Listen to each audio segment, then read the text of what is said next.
Olá, meu amigo, minha amiga. Eu já fiz mais um X no meu calendário e agora faltam 259 dias para chegarmos até as eleições desse ano de 2022 para que a gente possa se livrar dessa gente que tem feito tanto mal ao Brasil e tanto mal a nós, pessoas humanas que vivemos aqui na nossa pátria.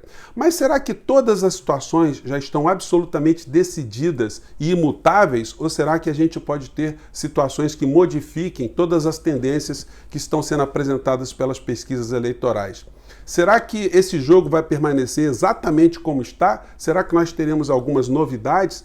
Quem são os atores que estão agindo nesse jogo? Será que o caráter dessas pessoas diz alguma coisa sobre o processo eleitoral? Bem, eu vou analisar essas questões no nosso encontro de hoje, mas se você está chegando agora, o nosso portal está nos conhecendo, seja bem-vindo, se inscreva. É muito fácil, dê um cliquezinho aí no cantinho do seu monitor, conheça os nossos outros vídeos.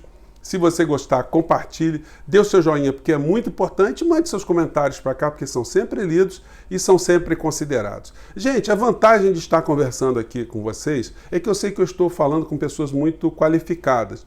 Isso não tem nada a ver com o nível de instrução. A pessoa pode não ter tido oportunidade na vida de cursar grandes escolas ou grandes períodos escolares, né? Mas ter uma clarevidência, ter uma noção da realidade brasileira muito mais aguçada do que outras pessoas que tiveram uma escolaridade muito longa, muito qualificada, né? A gente tem doutores aqui no Brasil, médicos com várias graduações, que acreditam em Bolsonaro, que prescrevem remédios que são prescritos pelo Bolsonaro, que se comportam de uma forma bolsonariana.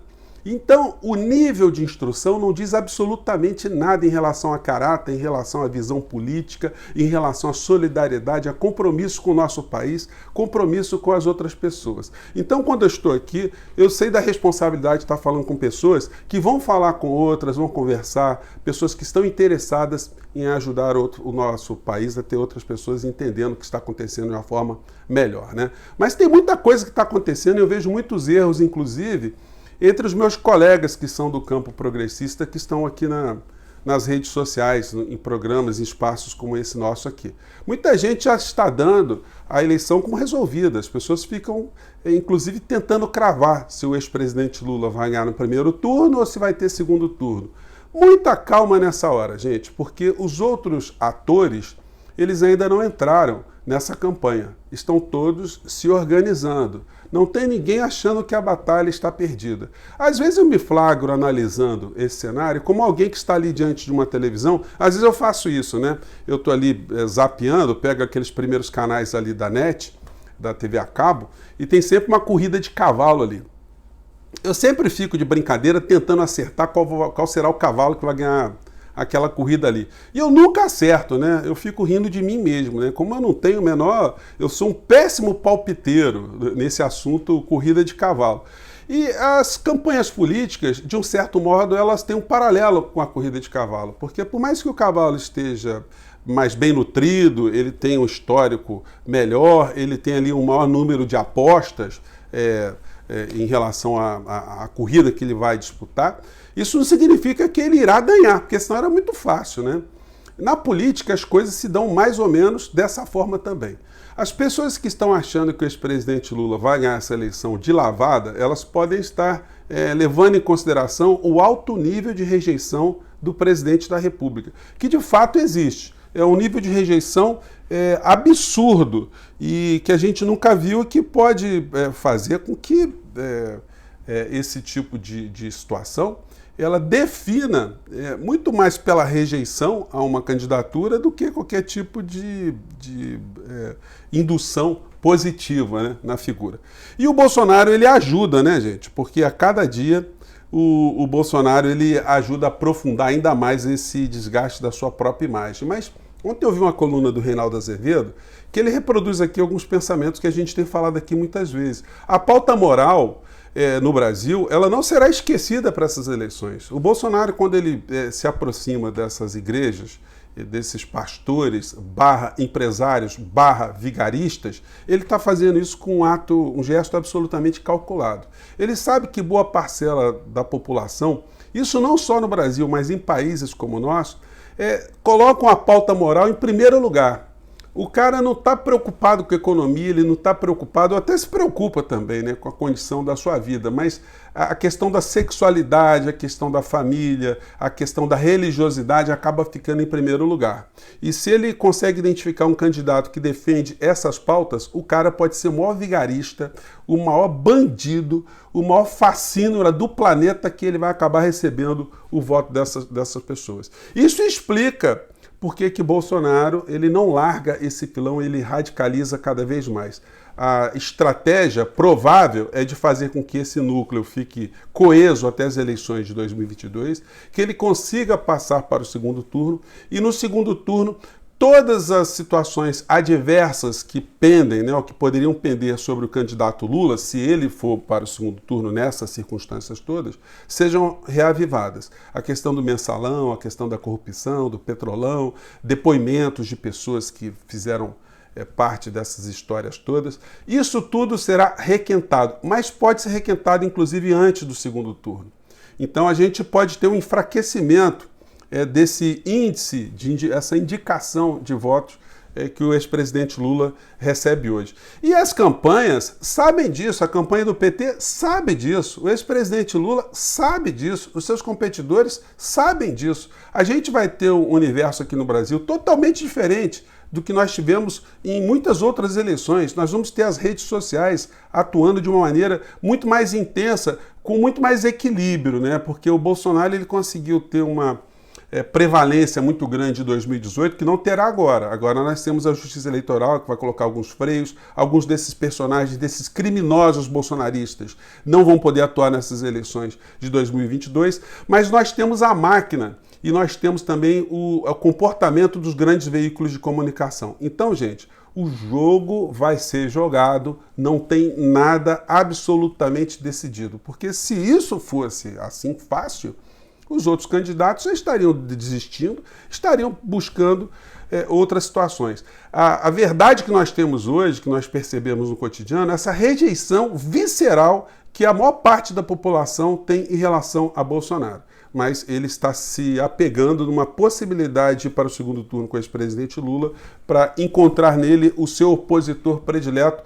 E essa análise não é só minha, essa análise é de muitas pessoas que têm conhecimento de política e enxergam a coisa mais ou menos para essa direção.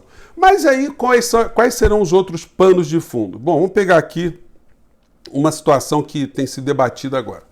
Desgastado, Paulo Guedes vira ministro zumbi no governo Bolsonaro. Gente, será que no governo Bolsonaro, Paulo Guedes está descartado? Eu acho uma ingenuidade ou uma distorção programada de quem faz esse tipo de análise, porque, na verdade, o Paulo Guedes não está se importando com varejão de verba que vai ser discutida ou distribuída no Congresso Nacional. Não, isso é migalha. O Paulo Guedes está interessado em implementar uma pauta macroeconômica de entrega do nosso país que está sendo organizada junto com o Arthur Lira. É o mercado agindo na penumbra enquanto nós morremos de todo tipo de doenças aqui no nosso país, e eles continuam a fazer negócios com o apoio dos grandes veículos de comunicação que, de um certo modo, né, preservaram muito a figura do presidente da República no meio desse caos todo, para que ele não sofresse impeachment e, não sofrendo impeachment, não levasse também junto o Paulo Guedes. Então, eu vejo uma certa inocência nesse tipo de situação. O Paulo Guedes está até curtindo, ele está se livrando dessa história. Isso que eu estou falando com vocês sobre que a campanha não está morta, a gente vê hoje nesse jornal aqui, ó. Acho que está dando para vocês pegarem aqui o título da matéria. Ó, eles estão se organizando, gente, não tem ninguém amador quando a gente está falando em gangster. Olha o título aqui. Núcleo duro, Bolsonaro monta comitê de campanha, define a atuação de Flávio e líderes do Centrão. Aqui está o Ciro Nogueira e o Valdemar da Costa Neto e o Flávio do Chocolate, um homem que sabe reproduzir dinheiro como ninguém. Então, a gente vê esse tipo de movimento e vê que existe um superdimensionamento do que acontece. Agora vamos pegar aqui alguns personagens que estão escondidos no meio dessa história para a gente mostrar o mau caratismo dos personagens que estão atuando. Vamos pegar aqui o general Heleno, que anda muito sumido, o homem do serviço secreto, né? Desaparecidíssimo. Vamos ver aqui uma insanidade dele, rapidamente. Vamos lá. A esquerda, apesar de sua passagem desastrosa pelo poder, segue unida e querendo voltar. Ela sofreu também um duro revés, que descobriu que o presidente Bolsonaro não tinha qualquer intenção de dar um golpe. Gente, tá de sacanagem? O general estava tomando um remédio tarja preta com alguma bebida alcoólica, né? Só pode ser isso. Eu vi aqui nesse canal aqui também, tá passando uns vídeos muito interessantes, e eles resgataram essa fala aqui do mesmo general, um dos estrategistas da campanha do Bolsonaro, né? Então a gente pode calcular algumas coisas sobre esse cavalo que vai entrar nessa raia. Vamos lá. Eu sempre tive essa opinião, é minha, não é do presidente, é minha opinião. O presidente da República, desonesto, tem que tomar uma prisão perpétua. Isto é um deboche com a sociedade. Qual é a nossa proposta? É indicar as pessoas certas para os ministérios certos. Por isso, nós não integramos o Centrão, tampouco estamos na esquerda de sempre. Primeiro que os caras falar, o Centrão. Então, vocês votaram num cara que foi do Centrão. Eu fui do PT. É o seguinte, eu vou tirar aqui. Gente, por que eu coloquei essas cenas aqui? Porque o Centrão, o general Cantor, dizia que era composto por ladrões. O Bolsonaro, para mostrar que o governo dele seria um governo correto e honesto, mostra na campanha que não se aproximaria do Centrão, que se aproximar significaria alguma coisa próxima de ser uma figura para reproduzir a desonestidade na política do nosso país. Depois, nós vimos o caráter da figura presidencial quando ele muda completamente. E para quem é que ele entregou essa parcela significativa do orçamento aqui no nosso país? Para o senhor Ciro Nogueira, que eu mostrei ontem um pedacinho para vocês. Vou colocar mais um trechinho aqui hoje, porque vale a pena. Vamos lá. Direito. O Bolsonaro tem muita restrição porque é um fascista. Ele tem um caráter fascista preconceituoso. É muito fácil você ir para a televisão dizer que vai matar bandido, que vai não sei o quê. É um discurso muito fácil, Amadeu. Mas isso não é para a presidência da República. O presidente da República é a pessoa que vai cuidar de gerar emprego e renda, vai cuidar da saúde, vai cuidar da infraestrutura, do saneamento. Então, o presidente Bolsonaro não tem essa capacidade de fazer isso.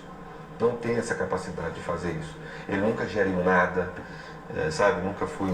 Então, vejam, o Bolsonaro chamando o pessoal do Centrão, cujo expoente maior é o Ciro Nogueira, de bandidos, né? De ladrões, e o Ciro Nogueira dizendo que o Bolsonaro era um fascista, era um despreparado. O prefeito, o governador mostrou algum trabalho. Só esse discurso de que vai matar bandido, que vai isso, eu não me atrai. É um discurso muito fácil. Lula. O melhor presidente da história desse país, principalmente para o Piauí e o Nordeste. Bom, então aí ele, nesse momento, ele estava falando aí do ex-presidente Lula. Que o ex-presidente Lula, enfim, era a figura com esses predicados todos, que ele não abandonava de jeito nenhum, né? Entrevista do Ciro Nogueira, algum tempo depois, para a TV do Piauí, lá do estado dele. Ele achou que ninguém ia assistir isso. Vamos ver. A CPI está no rumo adequado? Que avaliação você faz desse momento, desses depoimentos, dos rumos que a CPI tem tomado? Eu sempre fui contra a instalação da... Olha, não é esse trecho não. Deixa eu ver se eu acho aqui o trecho, gente, não foi esse não. Eu dei uma errada aqui, deixa eu ver se eu acho aqui.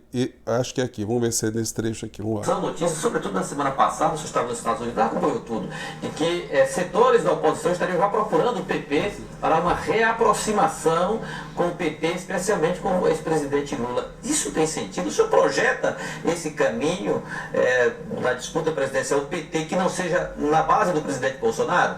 Não, se depender de mim, isso não vai ocorrer. Eu acho que nós temos que ter uma coerência, nós estamos apoiando o governo, acreditamos nesse governo, temos ajudado. Eu tenho um respeito enorme pelo presidente Lula, mas eu acho que o Lula que está vindo agora é um Lula apenas para retomar o poder para o seu partido. Não é aquele Lula que veio para enfrentar a miséria, a fome. É um Lula que busca apenas o poder, pelo poder para o seu partido. E eu acho que seria um retrocesso muito grande para o nosso país. Então tá aí, show de caráter, né? Podemos dizer aí, show de mau caráter. O Ciro Nogueira, ele tem uma prestação de contas, declaração de bens junto à Justiça Eleitoral que é extremamente interessante, né? Um homem milionário. Esse aqui é o veículo que ele se desloca lá no Piauí, é o homem que mais gasta dinheiro de verba de combustível lá do Senado. E na divulgação de contas dele, que o patrimônio é impressionante, gente. Ele declara 23.314.000 reais, mas nós sabemos que esses são valores declarados para o fisco. Ele colocou, um homem também com o caráter que ele tem, como sua suplente a sua própria mãe, que continua gastando dinheiro de combustível de uma forma também muito significativa. É a pessoa que mais gasta também combustível lá no Senado. Então, o perfil moral das pessoas que estão próximas de Bolsonaro diz muito sobre as coisas que irão acontecer nesse ano de 2022. O Dória veio aí com tudo, vai subir na questão das vacinas, está se articulando. O Ciro Gomes também está se articulando. Cada um está fazendo o seu conjunto de alianças. O Moro também não está morto, apesar de ter um índice de rejeição muito grande, está se articulando. E todas essas figuras, todas essas frentes irão levantar críticas aos seus opositores principais, o que é legítimo na campanha eleitoral. Então, o PT vai ser muito metralhado, o Lula vai ser muito metralhado e o Bolsonaro será muito metralhado também. O que sobrará do meio dessa história é que nós não sabemos. O que nós sabemos agora é que as pesquisas eleitorais indicam uma grande rejeição da figura do Bolsonaro, que já é um bom pano de fundo para essa discussão, e uma vantagem nesse momento de intenção de votos para a figura do ex-presidente Lula. Mas quem tem juízo nesse momento não crava nenhuma certeza. Nós todos que defendemos as nossas candidaturas progressistas, quem tem já o seu candidato, nós temos agora o dever de informar as pessoas quem é Bolsonaro e o que ele representa, e depois tentarmos colocar